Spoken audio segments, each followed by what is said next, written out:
Hi guys, आज हम लोग पढ़ने वाले हैं जनरल एक्सेप्शंस के आगे और सेक्शंस। वो कौन कौन से सेक्शंस हैं? सेक्शंस 80, 81, 82, 83। 80 कौन सा है? एक्सीडेंट। 81 नेसेसिटी। 82 डॉली इनकपैक्स। और 83 आपका है कपैक्स। ठीक है, इसको इनफेंसी भी कहते हैं। अब ये हम डायरेक्ट बेयर एक्ट से देखने वाले हैं कि ये प्रोविजंस क्या क्या कहते हैं और साथ साथ में कुछ केस लॉज देखेंगे। सेक्शन 80 ये है accident in doing a lawful act. इसमें जो है ये कीवर्ड जो है ना, ये आपको बहुत अच्छे से याद करना है क्योंकि प्रीलिम्स में डायरेक्टली ये पूछ लेते हैं कि वो नथिंग इज एन ऑफेंस, वो चीज ऑफेंस नहीं है जो कि कैसे हुई हो, बाय एक्सीडेंट और बाय मिसफॉर्चून, गलती से हुई होती है, और आपकी कोई भी क्रिमिनल इंटेंशन या नॉलेज नहीं होती उस एक्ट को करने के लिए, और आप एक लॉफुल एक्ट कर रहे होते हो, मतलब आपको इजाजत होती है उस एक्ट को करने की, और लॉफुल मैनर में कर रहे हो जो लॉफुली अलाउड है, सही है, लॉफुल मीन से। ठीक है, और विद प्रॉपर केयर, मतलब बहुत अपना जितना आप सावधानी बरत सकते थे, ध्यान रख सकते थे, वो सब कुछ करते हुए प्रॉपर केयर एंड कॉशन। ठीक है, इसमें देख लिया लॉफुल एक्ट भी है, लॉफुल मैनर भी है, लॉफुल मीन्स भी है, मतलब जितना सब कुछ हो सकता था वो सारे प्रिकॉशंस आपने ले लिए। कोई आपकी क्रिमिनल इंटेंशन नहीं थी किसी को हर्ट करने के लिए, और आपने प्रॉपर केयर भी ली कि भाई किसी को गलती से अगर हम कुछ ऊपर नीचे हो भी जाए तो भी किसी को हर्ट ना हो। अब इसमें ये इलस्ट्रेशन है, वो इलस्ट्रेशन क्या कहता है कि A is at work with the hatchet, the head flies off and kills a man who is standing bye.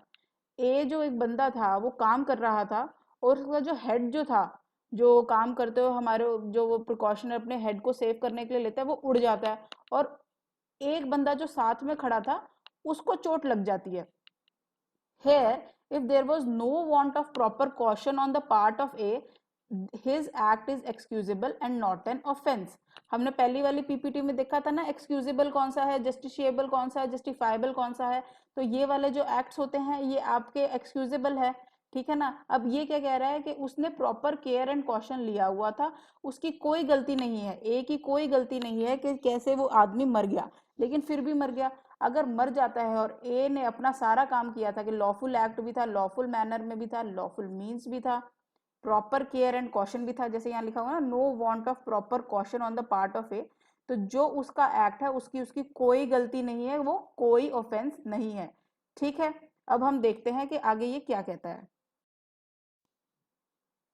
Section 80 का यही आपके पॉइंट्स हैं, ये यही कहते हैं, एक्सीडेंट और misfortune without criminal intention, lawful manner, lawful means, lawful act, without proper care, with proper care and attention. ठीक है, अब हम नेक्स्ट सेक्शन पे चलते हैं। सेक्शन 81 क्या कहता है? Act likely to cause harm but done without criminal intent to prevent other harm. मतलब हार्म तो होना ही होना है, लेकिन वो कुछ ऐसा काम करता है कि दूसरे हार्म को बचाने के लिए वो एक कहीं ना कहीं कोई नुकसान पहुंचाता है, उसकी कोई क्रिमिनल इंटेंट नहीं होती। आपने इधर देखा होगा जनरल एक्सेप्शंस में जनरली सारे के सारे प्रोविजंस कैसे शुरू हो रहे हैं? Nothing is an offence by merely reason, nothing is an offence. ठीक है, done with the knowledge that it is likely to cause harm if done without criminal intention to cause harm, और good faith में purpose क्या है, यहाँ पे एक purpose भी है कि प्रिवेंट करना है या अवॉइड करना है अदर हार्म, पर्सन और प्रॉपर्टी को। इसका मतलब क्या हुआ कि वो कोई भी चीज ऑफेंस नहीं है जिसमें आपको नॉलेज तो थी कि शायद आप एक हार्म करोगे, लेकिन आपकी क्रिमिनल इंटेंशन नहीं थी उस हार्म को करने के लिए, और गुड फेथ में एक पर्पस को अचीव करने के लिए कि एक दूसरे हार्म को बचाने के लिए आपको वो एक्ट करना पड़ता है। अब इसमें एक्सप्लेनेशन दी हुई है कि ये एक क्वेश्चन ऑफ फैक्ट है, पेपर में कभी कभी ये आ जाता है ये क्वेश्चन ऑफ फैक्ट है या क्वेश्चन ऑफ लॉ है, तो ये फैक्ट पे बेसिस है ना कि भाई वहां पे क्या फैक्ट थे, क्या सर्कमस्टांसिस थे, उनको आप क्वेश्चन ऑफ फैक्ट कहते हैं। तो उस क्वेश्चन ऑफ फैक्ट इसमें एक केस जो है, मतलब एक सिचुएशन जो है वो फॉल करेगी ना करेगी नेसेसिटी में, वो एक क्वेश्चन ऑफ फैक्ट है। अब इसका एक हम इलस्ट्रेशन देखते हैं। ये इलस्ट्रेशन में क्या कहता है कि एक जो ए है वो एक कैप्टन है वेसल का, मतलब एक शिप का कैप्टन है, वो जैसे जा रहा था। ठीक है, उसने क्या देखा, एक तरफ बी है बोट, एक तरफ सी है बोट, उसको रुकने के लिए, ठीक है, कि भाई अपना यहाँ पे रुकना था, लेकिन अगर ये यहाँ रुकता है तो बी बोट को ना ये कुचल देगा। बी में कितने बंदे बैठे हैं? 20 बंदे। और अगर ये रास्ता बदलता है तो इसको सी को कुचल जाएगा। सी में लेकिन है 2 बंदे।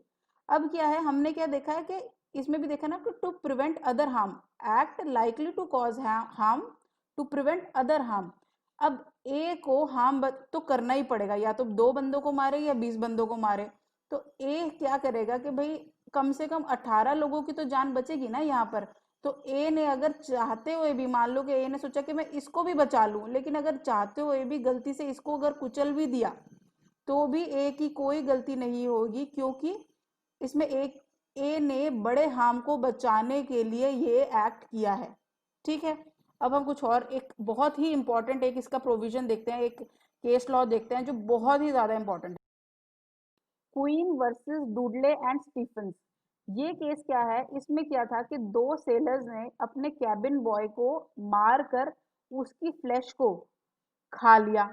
ठीक है, अभी हमने देखा कि नेसेसिटी में अगर कोई बंदा एक एक्ट करता है तो वो जायज है। अब इन्होंने क्या प्ली ली सेलर्स ने कि हम लोगों को भूख लगी थी, जो कैबिन बॉय था वो ऑलरेडी वैसे ही बहुत ज्यादा वीक हो चुका था, और अगर हम इसे ना भी खाते तो भी इसने मरना ही था कि हम उससे पहले पहुंच पाते। तो हमने अपनी दोनों की जान बचाते हुए, क्योंकि हमें अपनी जान बचाना एक नेसेसिटी है, अपनी दोनों की जान बचाते हुए हमने कैबिन बॉय को मारकर खा लिया। ठीक है, उन्होंने क्या दिखाई नेसेसिटी कि भाई इनकी लाइफ, ठीक है, और इसको मारा अपनी 2 जनों की लाइफ बचाने के लिए। कैबिन बॉय वैसे भी बहुत ज्यादा वीक था, तो उसे सरवाइव करना ही नहीं था। तो कोर्ट ने इन 2 सेलर्स को मर्डर की सजा दी। क्यों? क्योंकि कोर्ट कहता है कि deliberate killing of a man can not be justified by necessity, कि अगर आप किसी भी इंसान की जानबूझकर जान लेते हो तो उसको हम नेसेसिटी में नहीं काउंट कर सकते। ऐसे तो कोई भी किसी भी तरह से ऐसे कहने लग जाए कि हम दोनों तो ना घर में बंद थे और ना मुझे बहुत भूख लगी, मेरे पास कुछ ऑप्शन नहीं थी, इसलिए मैंने इसको मार के खा लिया, कोई भी ऐसे फिर कहने लग जाएगा, फिर हर कोई बच जाएगा, है ना। तो ऐसे तो हम अलाउ नहीं कर सकते ना, इतने छोटे छोटे लूप होल्स तो नहीं दे सकते कि कुछ भी रैंडम चलाए जाओ। इसमें एक एक्सेप्शन है कि जो मदर की जो लाइफ है अगर वो सेव होती है over a child in the वोम, तो वो ठीक है, उसमें कोई गलत नहीं है, कोई कमी नहीं है, वो एक सही बात है। ठीक है, अब सेक्शन 81 जो हमने देखा वो किस पे होता है, ये एक आपका मैगजिम है, क्वाड नेसेसिटास नॉन हैबेलिगम।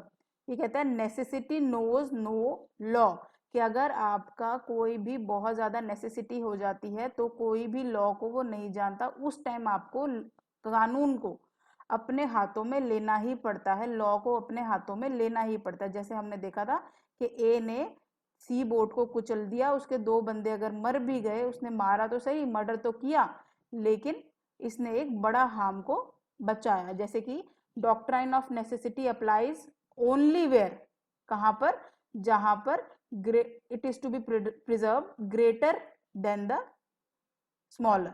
ठीक है, ज्यादा बड़ा बचाना था, इसलिए अगर हम कोई हार्म लगाते हैं तो छोटा हार्म कर देते हैं तो वो अलाउड है। ठीक है, अब हम देखते हैं सेक्शन 82 और 83। ये क्या कहता है, act of a child under 7 years of age, और 83 क्या कहता है, act of a child above 7 and under 12 years. ठीक है, मतलब ये तो हो गया 0 to 7 के लिए और ये हो गया 7 to 12 के लिए। ठीक है, दोनों ही आपके सेक्शंस जो है वो इन्फेंसी में आते हैं।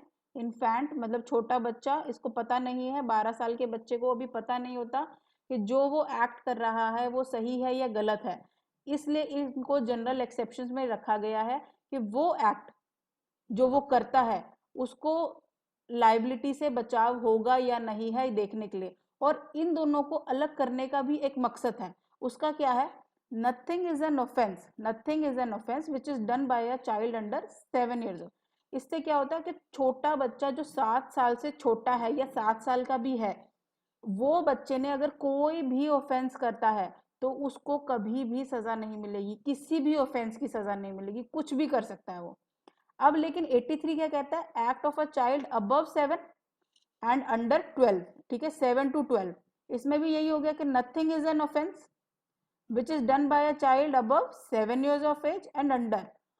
अब ये बहुत ही इंपॉर्टेंट है, who has not attained sufficient maturity of understanding to जज the nature and consequences of his conduct. उसी बच्चे को 7 से 12 साल वाले बच्चे को जनरल एक्सेप्शन में बेनिफिट होगा जिस बच्चे ने इतनी अभी समझदारी या अंडरस्टैंडिंग नहीं लाया था, मतलब अभी वो इमेच्योर ही था कि जो वो एक्ट करने वाला है उसके क्या कॉन्सिक्वेंसेस होंगे और वो क्यों कर रहा है। मतलब बेवकूफी से नहीं, अगर तो बेवकूफी से कर रहा है तब तो अलाउड है, लेकिन अगर वो जानबूझ के कुछ कर रहा है तो उसको उस चीज की सजा मिलेगी, उसे पकड़ा जाएगा उस चीज के लिए। ठीक है, अभी इसके हम कुछ एग्जांपल्स देखते हैं। अब सेक्शन 82 आपका क्या कहता है, infancy is a defect of understanding, और चाइल्ड जो है विदाउट अंडरस्टैंडिंग, जिसको बिल्कुल भी समझ नहीं है, उसकी प्रोसिक्यूशन नहीं होनी चाहिए।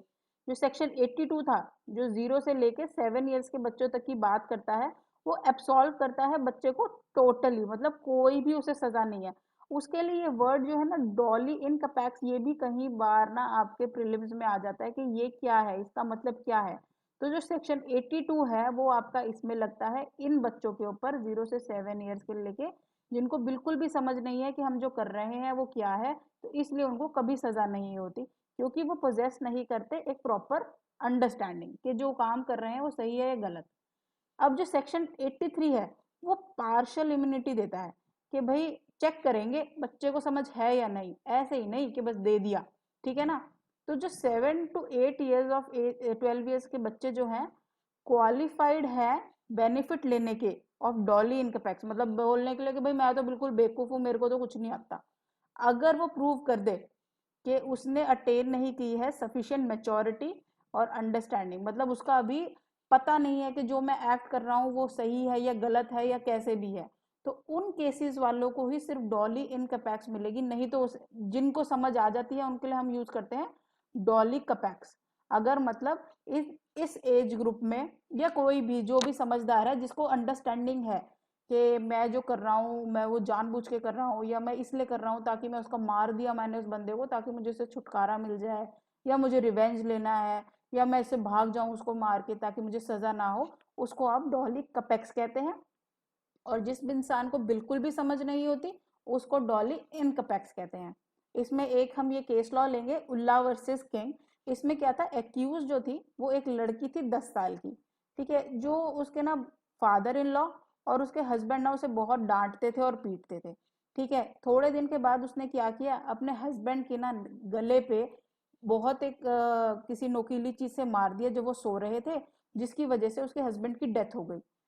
जैसे ही उसकी डेथ होगी ना वो वहां से भाग गई और अपने आप को छुपा लिया। इससे क्या समझ में आता है कि लड़की को पता था कि मुझे मारना है, और मार के मतलब सोते हुए मारना है ताकि वो मुझे कुछ कर ना सके, और उसके बाद मुझे भागना है ताकि मुझे कुछ पकड़ ना सके, कोई भी पकड़ना। इसका मतलब लड़की को काफी समझ थी कि मार के बचाव भी होगा और भागना भी होगा ताकि पुलिस पकड़ ना सके। उसका कंडक्ट क्या शो करता है कि वो डॉली कपैक्स थी और कैपेबल थी अंडरस्टैंड करने के लिए कि जो मेरा एक्ट है उससे मुझे सजा हो सकती है। तो इससे क्या हुआ, वो लाइबल हो गई मर्डर के लिए। ठीक है, उस बच्ची को, क्योंकि वो 7 से 10 साल की थी ना, यहाँ पर अगर मान लो मैं ये 6 साल की ले लेती तो उस बच्ची को बिल्कुल सजा नहीं होती, वो बिल्कुल फ्री थी। लेकिन ये 10 साल की थी। अभी हमने देखा सेक्शन 83 में कि 7 to 12 जो बच्चे हैं उनका हम चेक करेंगे कि अंडरस्टैंडिंग है या नहीं है। अगर अंडरस्टैंडिंग होती है तो उनके अगेंस्ट केस होगा। ठीक है, आई होप आप लोगों को समझ में आ गया हो। जो भी आपका कोई डाउट हो आप कमेंट्स में लिख सकते हैं। और थैंक यू सो मच।